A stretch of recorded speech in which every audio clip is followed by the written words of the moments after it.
सिआइएको निर्देशनमा रासोपाको आवरणमा निर्दलीय चरित्र बोकेको सिआइए निर्देशित सैनिक सरकार हो। सैनिक सरकार हो र यो सेनाको सहयोग बिना एक दिन पनि बालेनको सरकार चल्न सक्दैन। यो निर्वाचनमा जे भोट आएको छ त्यो भोट आएका मान्छे यसलाई जोगाउन चाहिँ सडकमा आउँछन् भन्नुभयो तपाईँले। बाहिरी रूपमा हेर्दाखेरि अमेरिकाले कहाँ थापेको सरकार हो यो होइन, बालेन सरकार तपाईँले भनेको। मैले त लेखिसकेँ नि, अब कस्तो सरकार बन्छ भनेर एक लाइन अस्ति नै लेखेका थिएँ।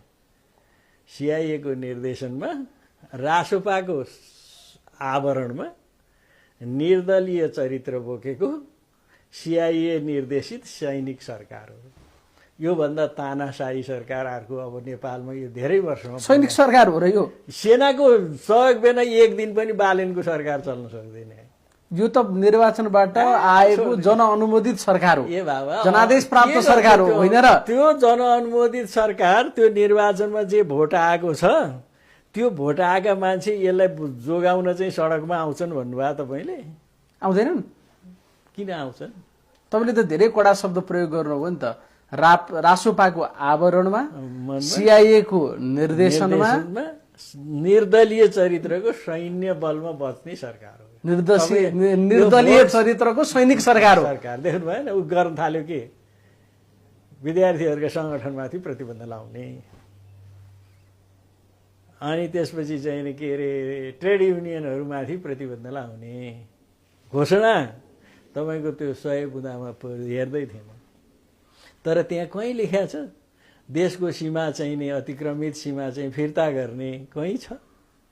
एमसिसी जस्ता राष्ट्रघाती कुराहरू खारेज गर्ने कहीँ छ त? छैन।